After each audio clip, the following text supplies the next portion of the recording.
Praise the lord. దేవుని వాక్యము వింటున్న మీ అందరికీ ప్రభు నామమున వందనాలు. ప్రియ దేవుని బిడ్డలారా, దేవుడు ఐగుప్తీయులు ఇశ్రాయేలును శ్రమపెట్టిన కారణాన్ని బట్టి 7 తెగుళ్లను ఇప్పటి వరకు రప్పించారు. 10వ అధ్యాయంలో 8, 9 తెగుళ్ళు దేవుడు ఐగుప్తీయుల మీద రప్పించారు. 8వ తెగులైన మిడతలను, 9వ తెగులైన చిమ్మ చీకటిని ఐగుప్తు దేశమంతటి మీద రప్పించెను. ఫరో మోషేను చూడడం ఈ అధ్యాయంలో చివరిసారిగా చూస్తాము. రండి వాక్యాన్ని చదువుకుందాం. ప్రతిరోజు బైబిల్ చదువుదాం అనే కార్యక్రమానికి స్వాగతం. ఈరోజు నిర్గమాకాండం 10వ అధ్యాయం. నిర్గమాకాండం 10వ అధ్యాయం చదువుకుందాం. కాగా యెహోవా మోషేతో, ఫరో యొద్దకు వెళ్ళుము, నేనే యెహోవానని మీరు తెలుసుకొనున్నట్లును, నేను చేయు సూచక క్రియలను ఐగుప్తీయుల ఎదుట కనుపరచుటకు, నేను వారి ఎడల జరిగించిన వాటిని వారి ఎదుట కలుగజేసిన సూచక్రియలను నీవు నీ కుమారునికి నీ కుమారుని కుమారునికి ప్రచురము చేయునట్లును, నేను అతని హృదయమును అతని సేవకుల హృదయములను కఠినపరచితినెను. కాబట్టి మోషే అహరోనులు ఫరో యొద్దకు వెళ్ళి అతనిని చూచి ఇలాగు చెప్పిరి: హెబ్రీల దేవుడగు యెహోవా సెలవిచ్చినదేమనగా, నీవు ఎన్నాళ్ళ వరకు నాకు లొంగనొల్లకయుందువు? నన్ను సేవించుటకు నా జనులను పోనిమ్ము. నీవు నా జనులను పోనీయ నొల్లని ఎడల, ఇదిగో రేపు నేను మిడతలను నీ ప్రాంతములలోనికి రప్పించెదను. ఎవడునూ నేలను చూడలేనంతగా అవి దాని కప్పును. తప్పించుకునిన శేషమును అనగా వడగండ్ల దెబ్బను తప్పించుకుని మిగిలిన దానిని అవి తినివేయును. పొలములో మొలచిన ప్రతి చెట్టును తినును. మరియు అవి నీ ఇండ్లలోను నీ సేవకులందరి ఇండ్లలోను ఐగుప్తీయులందరి ఇండ్లలోనూ నిండిపోవును.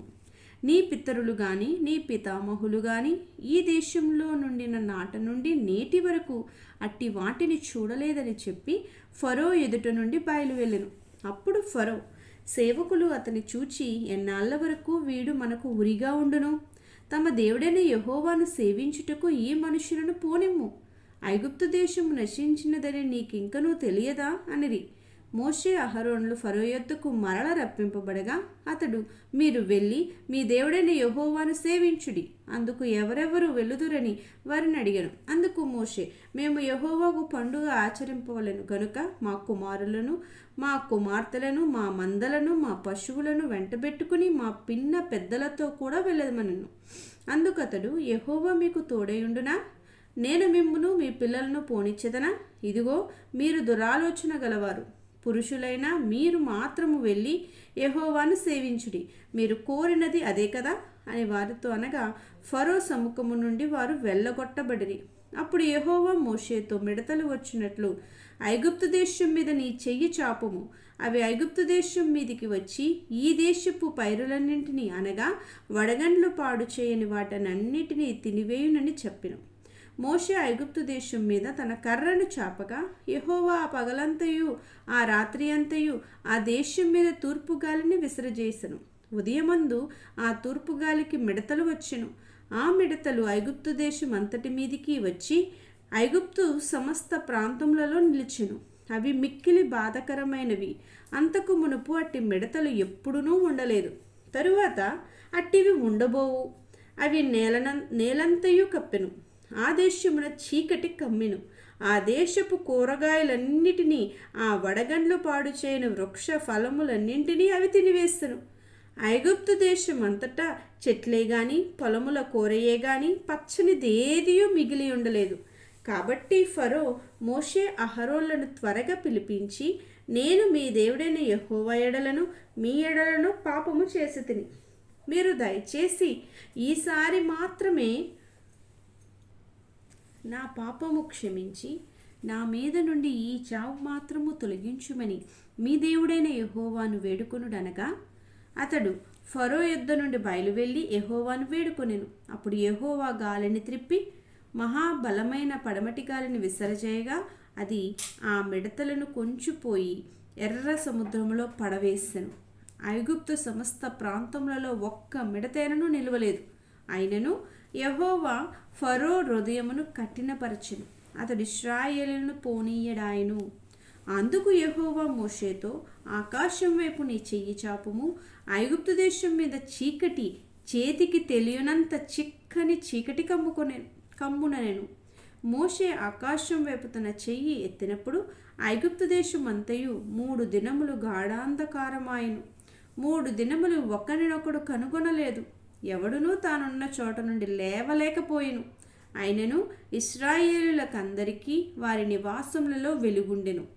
ఫరో మోషేను పిలిపించి, మీరు వెళ్ళి యెహోవాను సేవించుడి. మీ మందలు మీ పశువులు మాత్రమే ఇక్కడ ఉండవలెను, మీ బిడ్డలు మీతో వెళ్ళవచ్చుననగా, మోషే, మేము మా దేవుడైన యెహోవాకు అర్పింపవలసిన బలుల నిమిత్తమును హోమార్పణల నిమిత్తమును నీవు మాకు పశువులను ఇయ్యవలెను. మా పశువులను మాతో కూడా రావలెను, ఒక్కడెక్కైనను విడవబడదు. మా దేవుడైన యెహోవాను సేవించుటకు వాటిలో నుండి తీసుకొనవలెను. మేము దేనితో యెహోవాను సేవింపవలెనో అక్కడ చేరక మునుపు మాకు తెలియదనెను. అయితే యెహోవా ఫరో హృదయమును కఠినపరపగా అతడు వారిని పోనీయనొల్లకయుండెను. గనుక ఫరో, నా ఎదుట నుండి పొమ్ము, భద్రము సుమి, నా ముఖము ఇకను చూడవద్దు. నీవు నా ముఖమును చూచు దినమున మరణమవుదువని అతనితో చెప్పెను. అందుకు మోషే, నీవన్నది సరి, నేనికను నీ ముఖము చూడనను. దేవుడి వాక్యమును దీవించి మన వెనికిడిలో ఆశీర్వదించునుగాక. ప్రతిరోజు ఇలా దేవుని వాక్యము వినడానికి ప్రతిరోజు బైబిల్ చదువుదాం అనే కార్యక్రమాన్ని సబ్స్క్రైబ్ చేసుకోండి, లైక్ చేయండి, షేర్ చేయండి. దేవుడు మిమ్మల్ని దీవించి ఆశీర్వదించునుగాక.